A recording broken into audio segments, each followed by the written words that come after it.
Welcome to the shooting show. This week we're out on the hill with Chris Dalton as he takes two DSC2 clients looking for red and roe.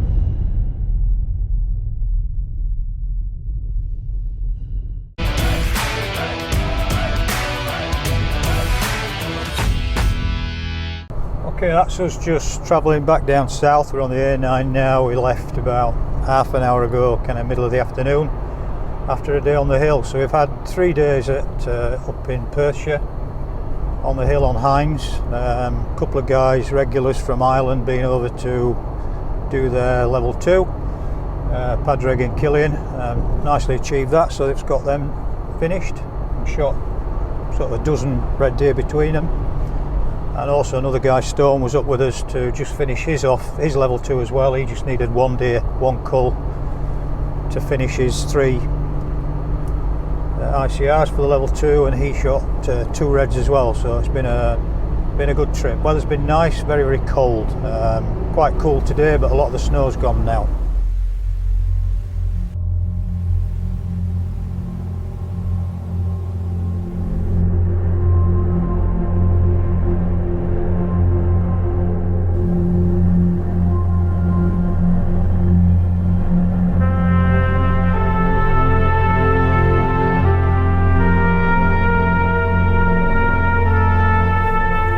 I took Padraig out this morning. We spent the day on the hill. I say finished his level 2 and it was pretty relaxing really.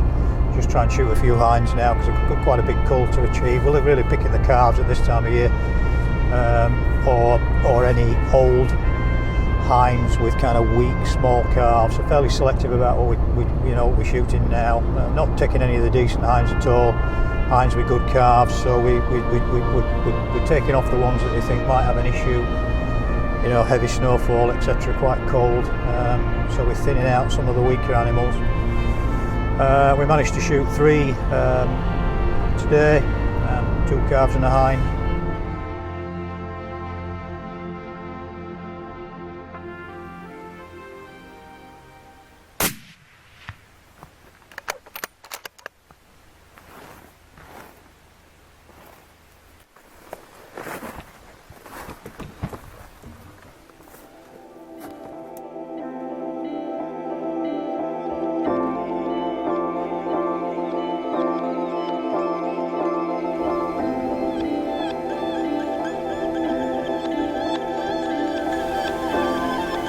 Took the machine out to gather them up. I think we've got a shot of us coming in off the hill, loaded up with dog and client on bike, and putting the deer back in the larder, tagging them up ready to go to the dealer. And I think we've nicely got the shot on camera of one of the shots we took on the red, so hopefully that will come out okay. Right boys, I'll get these gambrels and then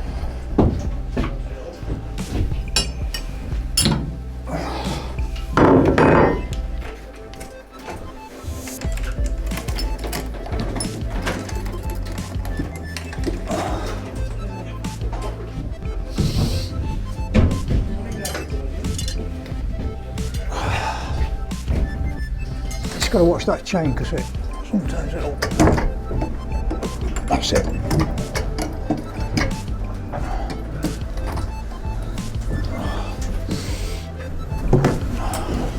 Yeah. Good enough. Just want one of them hooks around the corner. Okay. Right. Yeah.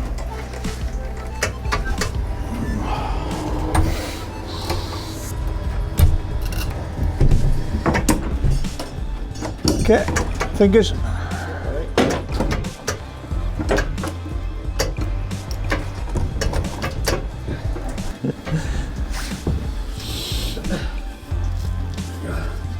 We didn't do much camera work after that because, as I say, we were actually, witnessing the guys, so we didn't really want to mess up the chance of them getting a cull really while they were doing the level 2 stalking. Although Chaz did manage to get some footage while he was behind Killian after he'd done his level 2, so he shot another couple of deer once he'd finished that. So all in all, a very successful few days.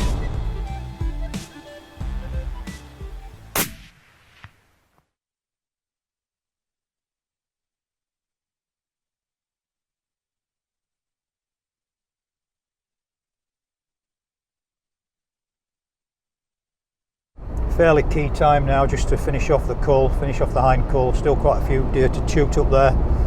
A big game shooting operation going on as well, so we've got to try and operate together without kind of getting in each other's way. And we've got footage of them. They've got a shoot going on at the moment, so it just shows you that we can actually stalk at the same time as we've got a game shooting activities. It all works well together. And that's us all done, deer in the larder, so we're off back now to Garryloo. Zosha with me, so she's got to step up to the job now quite rapidly. Still a lot of pup in her, still playing, but really she's got a real good nose on her. She now knows what it's all about, tracking and finding deer. That's not an issue.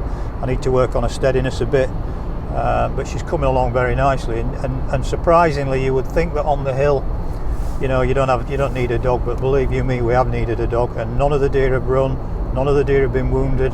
They've all gone down within, dropped within 20-30 metres of shot. But when you're shooting from sometimes 200, 250 yards on a hill, you've got to wait a little while for the other deer to move off, and then you move into thick heather to try and find, what you think is a very easy calf laid down exactly where you shot it. It is incredibly difficult.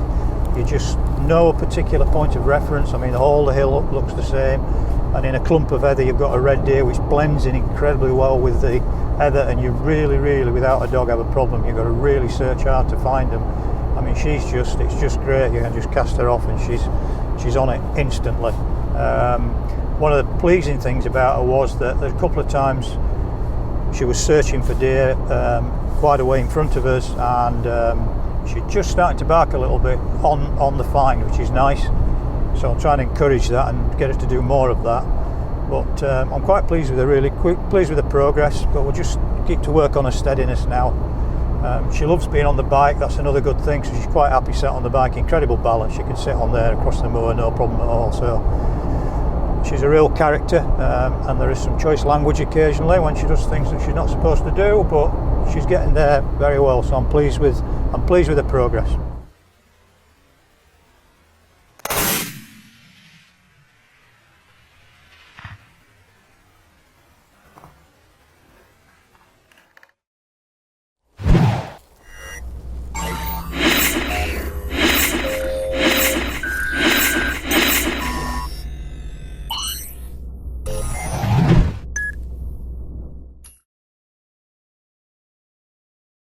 Chris there, proving why he's the uber professional.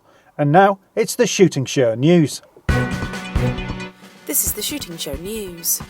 The UK's field sports industry will still be open for business internationally after Brexit.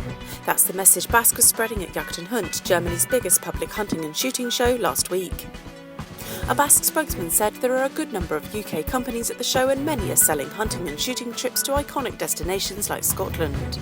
Bask is delivering the message to the heart of the European hunting and shooting community that they should still make those bookings. With the game seasons over for another year, solidarity within the shooting world on shoot standards is the main talking point. The British Game Alliance said it was thankful for many positives, with stronger collaboration across all sectors who fight the good fight. And it warned that we all have to take a strong stance against anyone found guilty of poor practices. It said if we can't draw that first line in the sand, then we will all fall victims to a far more onerous and potentially fatal intervention. All shooters need to report every single rural crime to the police, no matter how insignificant it may seem. That's what the Countryside Alliance's Jack Knott said after a poaching incident was uncovered on a Beaters Day shoot he attended. The evidence was carefully collected up and the offence reported to the police. The Alliance says reporting these crimes will make forces understand the actual level taking place, particularly in rural areas where crimes have historically gone underreported. And finally, Voting has closed for the Great British Shooting Awards. The shooting public has had its say in 11 categories, celebrating every part of the shooting industry, from rifles to retailers, shotguns to stalkers. The results will be announced in a private ceremony at the British Shooting Show, as well as the judges' decision in the much-anticipated Lifetime Achievement Award. We'll let you know all the winners when they're announced. That was the Shooting Show News. Well, that's it for this week. Thanks for watching. Please like us on Facebook and follow us on Twitter. And if you're not a member of BASC, it's time to join now. BASC, looking after your sport, looking after you. This has been The Shooting Show.